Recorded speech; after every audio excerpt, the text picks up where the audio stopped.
भगवान श्री कृष्ण कहते हैं, औरत को पति के साथ भोजन करने से क्या होता है। वीडियो को ज़रूर देखें वरना कंगाल हो जाओगे। दोस्तों, एक बार की बात है, देवी सत्यभामा भगवान श्री कृष्ण के पास आती है और उनसे पूछने लगती है, हे स्वामी, आज मेरे मन में शंका निर्माण हो रही है।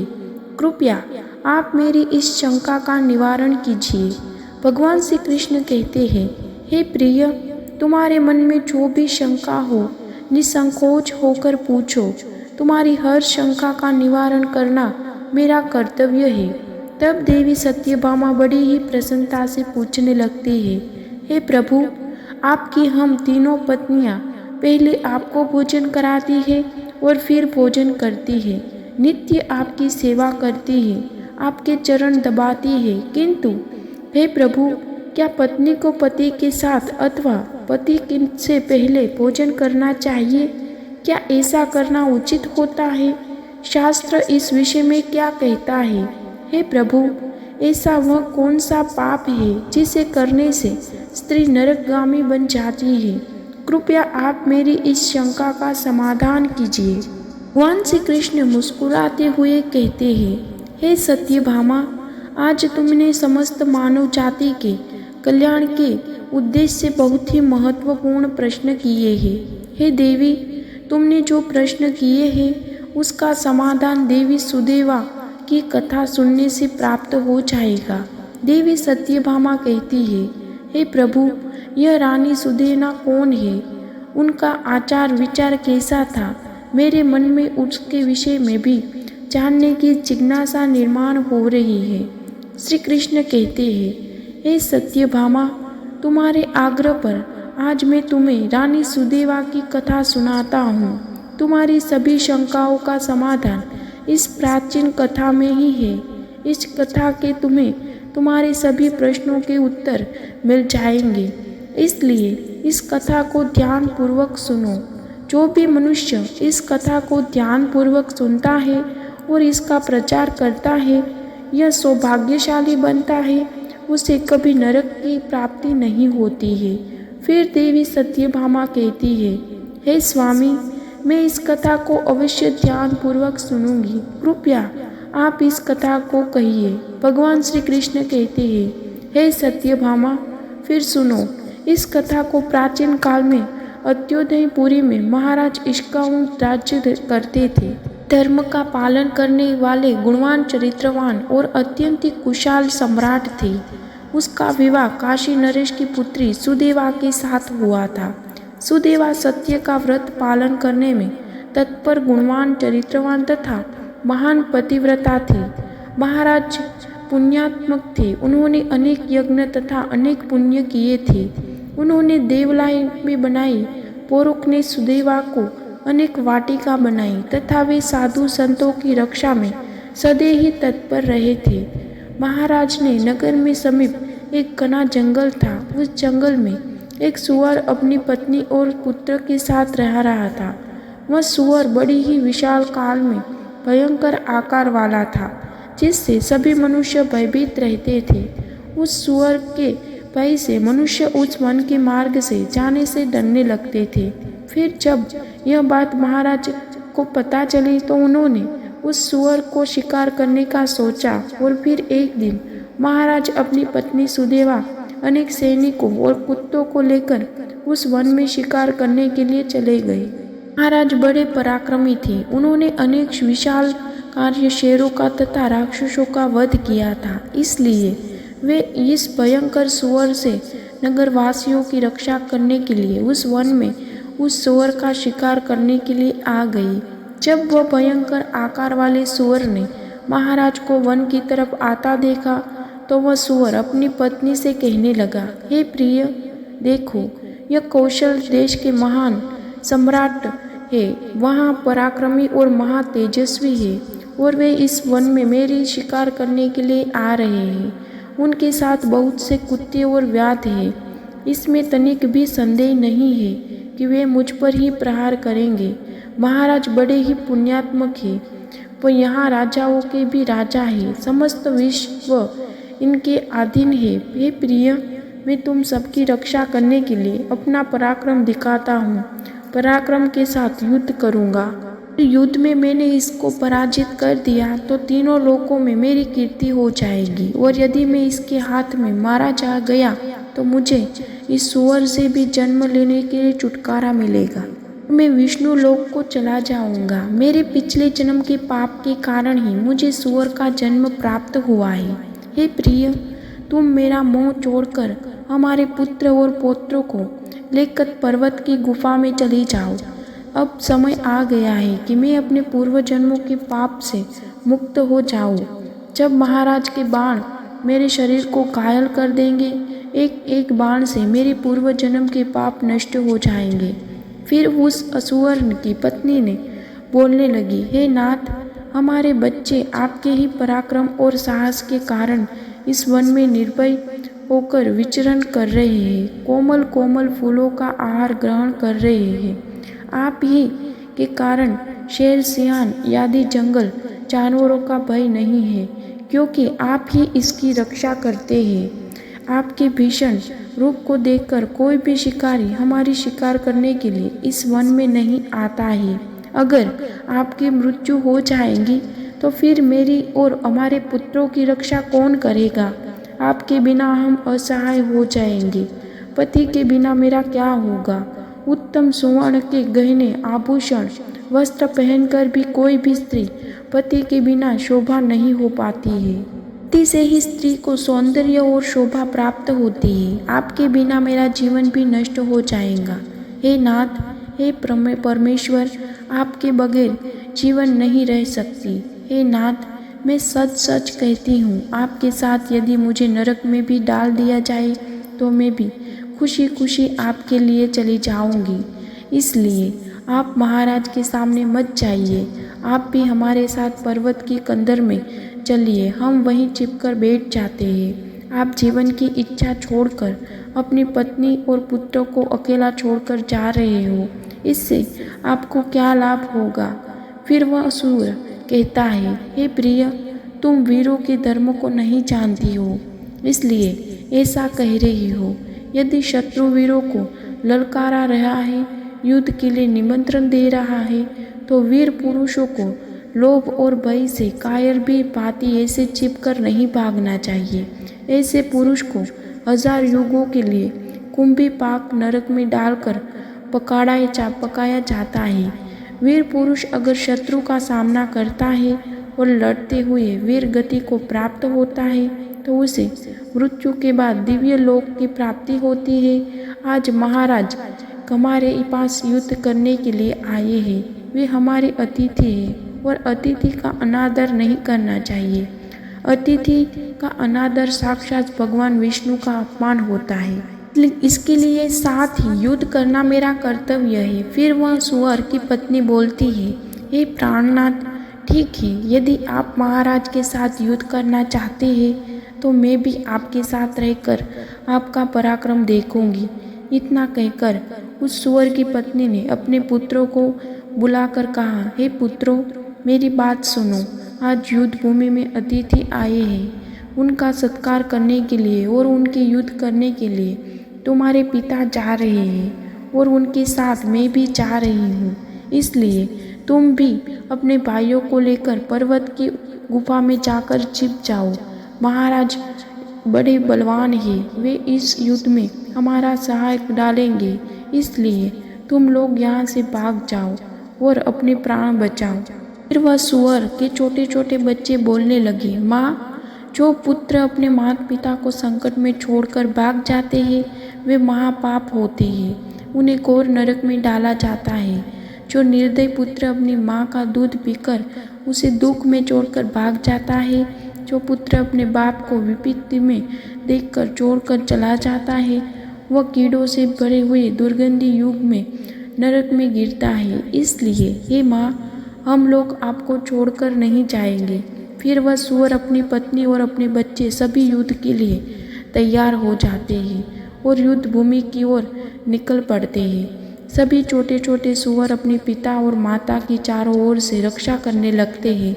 उधर महाराज अपनी सेना के साथ उस स्थान पर आ जाते हैं और अपने सामने खड़े सुअरों को देखकर बड़े बड़े शूरवीरों योद्धाओं को सुअरों का शिकार करने के लिए आगे भेजते हैं। वे सभी बलवान शूरवीर योद्धा हाथ में तलवार और भाले लेकर सुअरों को आक्रमण करने लगते हैं। फिर सुअरों और राजा की सैनिक बीच भीषण युद्ध होता है। भी एक दूसरे पर भीषण प्रहार करने लगते हैं। सुअर अपने दांत से सैनिकों को मारने लगते हैं तो सैनिक अपने भालों से सुअरों को मारने लगते हैं। इस युद्ध में अनेक सुअर मर गए, कितने भी घायल हुए और महाराज के अनेक सिपाही भी मर गए और घायल हुए। अब केवल वह सुअर अपनी पत्नी और उसके कुछ 5-7 पुत्र के बचे थे। अपने सभी पुत्रों को मरा हुआ देखकर सुअर की पत्नी भयभीत हो गई और अपने पति से कहने लगी, हे नाथ, मुझे और इन बालकों को लेकर यहाँ से चलो, नहीं तो हमारा वंश नष्ट हो जाएगा। कृपया हम सभी अपने प्राण बचाकर भाग चलते हैं, नहीं तो महाराज हम सभी को मार डालेंगे। फिर सुअर कहने लगता है, हे प्रिय, 2 शेरों के बीच में एक सुअर पानी पी सकता है, लेकिन 2 सुअरों के बीच में एक शेर पानी नहीं पी सकता है। सुअर जाति में ऐसा बल देखा जाता है, इसी कारण से सुअर से सभी भयभीत हो जाते हैं। अगर इस समय पर मृत्यु के भय से भाग जाऊंगा तो मेरे सुअर जाति की प्रसिद्धि नष्ट हो जाएगी।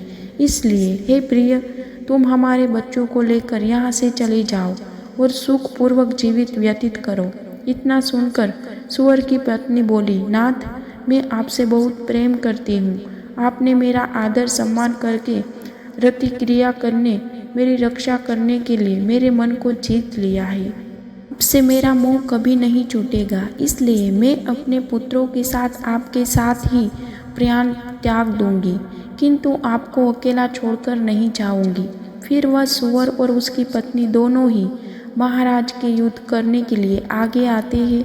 वह सुअर भयंकर गर्जना करता हुआ महाराज को युद्ध के लिए ललकारता है। वह सुअर कर उसके सामने आए बड़े बड़े वीर योद्धाओं को अपने दांतों से तिनके भी भांति उठाकर फेंकने लगते हैं। अपने सैनिकों को मरता हुआ देखकर महाराज को क्रोध आ जाता है। वे अपना धनुष निकालकर उस सुअर पर बड़े ही वेग से आक्रमण करते हैं। महाराज का एक बाण तीव्र गति से जाकर उस शरीर के सुअर के शरीर में घुस जाता है और वह सुअर जमीन पर गिर जाता है। फिर महाराज उस पर प्रहार करते हैं और सुअर को मार डालते हैं। सुअर मरते ही अपने प्राण निकलते हैं और विष्णु लोक को चले जाते हैं। फिर महाराज के सैनिक अपने हाथ से भाले से लेकर सुअर की पत्नी को मारने के लिए और जाने लगते हैं। सुअर की पत्नी अपने बच्चों के सामने खड़ी हो जाती है और बच्चों से कहती है, बच्चों, मैं जब तक यहाँ खड़ी हूँ तुम यहाँ से भाग जाओ। सुअर का बड़ा बेटा बोलता है, हे माता, अपने प्राणों के भय से मैं आपको मरने के लिए छोड़कर कैसे भाग जाऊँ? अगर मैं ऐसा करूँ तो मुझ पर धिक्कार है। मैं युद्ध में शत्रु को परास्त करूँगा। तुम अपने पुत्रों को लेकर यहाँ से चली जाओ। फिर वह सुअर की पत्नी बोलती है, हे मेरे पुत्र, मैं महापापिनी तुम्हें अकेला छोड़कर कैसे चली जाऊँ? इतने में ही राजा के सैनिक ने उस सुअरों के पास आते हैं और उन पर प्रहार करने लगते हैं। सुअर का बड़ा बेटा भयंकर युद्ध करता है और अनेक सैनिकों को मार गिराता है। तब महाराज आगे आकर उस सुअर के बड़े बड़े बेटे को भी मार डालते हैं। अपने पुत्र को मरा हुआ देखकर सुअर की पत्नी बहुत क्रोधित हो जाती है। भीषण युद्ध प्रहार करने लगती है। उसने भी अनेक सैनिकों को मार डाला।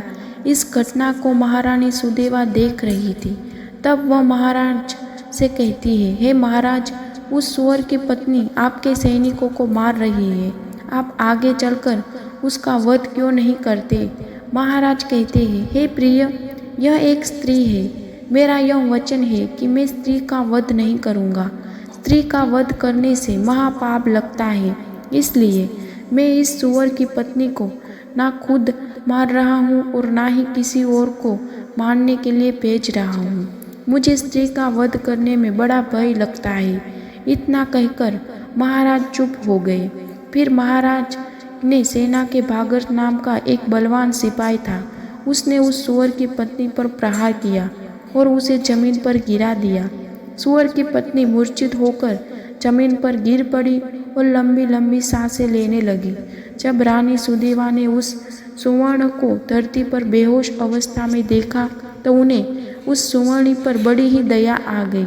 उन्होंने ठंडा जल उस सुवर्णी के मुख में डाला और फिर उसके सारे शरीर पर डाल दिया, जिससे वह सुवर्ण को होश आया। सुवर्णी ने रानी को उस शीतल जल डालते हुए देखी तो बहुत ही प्रसन्न हुई और मनुष्य की वाणी में बोलने लगी, हे देवी, तुमने मुझ पर ठंडा जल डालकर मुझे कष्ट से मुक्ति दिलाई है, तुम्हारा कल्याण हो। सुवर्णी ने ऐसे वचन सुनकर रानी सुदेवा को बड़ा ही आश्चर्य हुआ। वह सोचने लगी, यह तो आज मेरे बड़ी ही विचित्र बात ही देखी। यह सुवर्णी तो मनुष्य की वाणी में सुंदर और स्पष्ट संस्कृत बोल रही है। फिर रानी ने उस सुवर्णी से कहा, हे भद्रे, तुम कौन हो? तुम्हारा बर्ताव विचित्र है। पशु होकर भी तुम मनुष्य की वाणी में बोल रही हो। तुम मुझे तुम्हारे पूर्व जन्म का वृत्तांत सुनाओ, किस कारण से तुम सुवर्णी बनी हो। फिर वह सुवर्णी कहने लगती है, हे देवी, मेरे पति ने पिछले जन्म में गुरुजनों का अपमान किया था, इसी कारण से उन्हें सूअर का जन्म प्राप्त हुआ है। अब मैं आपको मेरे पूर्व जन्म की कहानी बताती हूँ। हे देवी, कलिंग नाम के देश में श्रीपुर नाम का एक सुंदर नगर था। उस नगर में वसुदत्त नाम के विद्वान रहते थे। मैं उस वसुदत्त की ब्राह्मण की पुत्री थी। उन्होंने मेरा नाम सुकंदा रखा था। उस समय उस नगर में मेरे जितने ही सुंदर स्त्री कोई और नहीं थी। अपने सौंदर्य और रूप के घमंड में मैं उत्पन्न हो गई थी। मेरी मुस्कान बड़ी ही मोहन थी। जब मैं जवान हुई तो मेरा सुंदर रूप जवानी देखकर मेरी माता को बड़ा भय लगने लगा। तो वे मेरे पिता से कहने लगी, हे नाथ, अपनी यहाँ जवान हो चुकी है, उसका विवाह क्यों नहीं कर देते? इसे शीघ्र ही किसी को सौंप दीजिए। फिर वह ब्राह्मण बोला, हे कल्याणी, मैं अपनी पुत्री का विवाह उसी पुरुष के साथ करूँगा जो विवाह के बाद मेरे ही घर में निवास करेगा। सुकन्या मुझे बड़ी ही प्रिय है, मैं इसे अपनी आंखों से दूर नहीं होने दे सकता। फिर एक दिन मनोहर नाम के जवान विद्वान ब्राह्मण से मेरे द्वार पर आ गए। मेरे पिता उनके ज्ञान और कुशलता और देखकर बहुत ही प्रसन्न हुए और उसे मुझसे विवाह करने के लिए पूछ लिया। फिर मेरे पिता ने उस मनोहर ब्राह्मण से मेरा विवाह कर दिया और मैं हमारे साथ ही हमारे घर में रहने लगे। परंतु मैं अपने माता पिता के लाड प्यार से बिगड़ चुकी थी, अपनी विवेक शक्ति को खो चुकी थी। मैंने कभी अपने पति की सेवा नहीं की, कभी उनके चरण स्पर्श नहीं किए। मैं सदा उन्हें क्रूर दृष्टि से देखती थी, उसका अपमान करती थी, उन्हें नाम लेकर पुकारती थी, उनके भोजन से पहले भोजन कर लेती थी। मैं अपने पति से ही खुद को भोजन परोसवा देती थी। मैं अपनी मर्जी से स्वयं होकर यहाँ वहाँ घूमने लगती थी और बात बात पर अपने पति का अपमान करती थी। मैंने उनके साथ कभी सहवाग भी नहीं किया, उन्हें मेरे शरीर को कभी हाथ भी नहीं लगाने दिया। मनोहर बहुत ही शांत स्वभाव के थे। उन्होंने मुझे अनेक दिनों तक सहन किया और फिर एक दिन अत्यंत दुखी होकर मुझे छोड़कर चले गए। मेरे पति के जाते ही मेरा पिता बहुत दुखी होकर मेरे माता से कहने लगे, हे प्रिय, सुनो, हमारे दामाद हमारी पुत्री को छोड़कर चले गए हैं। हमारी पुत्री ही पापचारिणी है। दामाद तो विद्वान थे, मैं कहाँ क्या जानता था कि हमारी पुत्री सुकन्या दुष्ट और कुल नाशिकी है। फिर मेरी माता बोली, हे नाथ, हमारी पुत्री आप ही के लाड प्यार से बिगड़ गई है। इसे सही राह पर लाने के लिए आपको ही कुछ करना होगा। पिता के घर में रहने वाली कन्या दुराचारी बन जाती है, इसलिए कन्या को कभी घर में नहीं रखना चाहिए, उसे उसके पति के पास ही रखना चाहिए।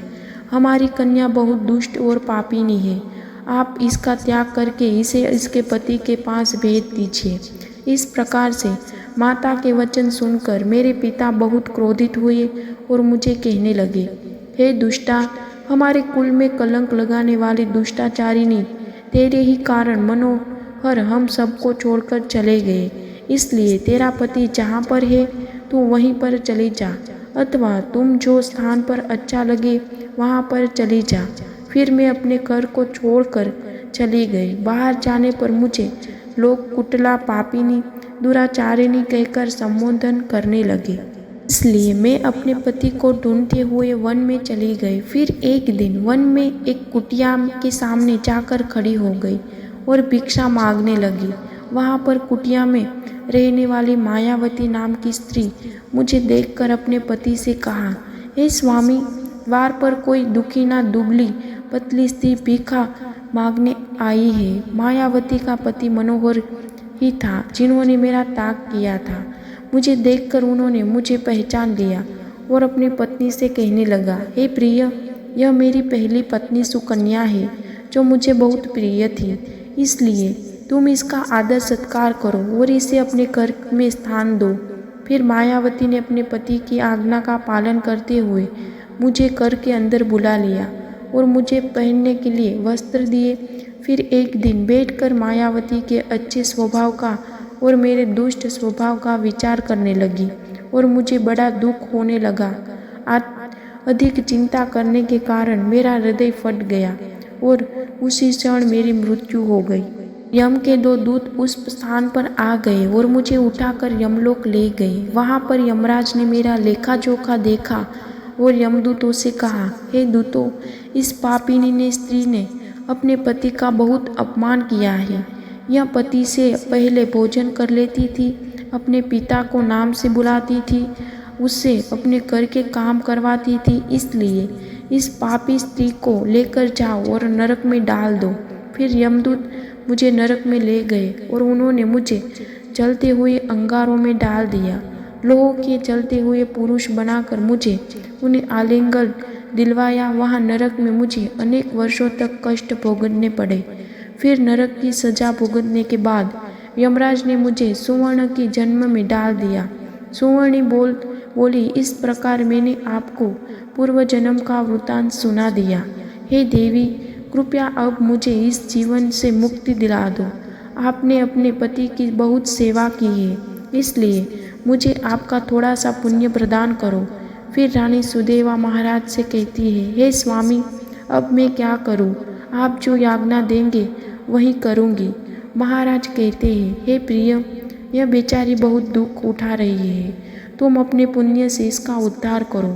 महाराज की आज्ञा लेकर रानी सुदेवा से सुवर्णी से कहा, हे देवी, मैं अपने 1 वर्ष का पुण्य तुम्हें प्रदान करती हूँ।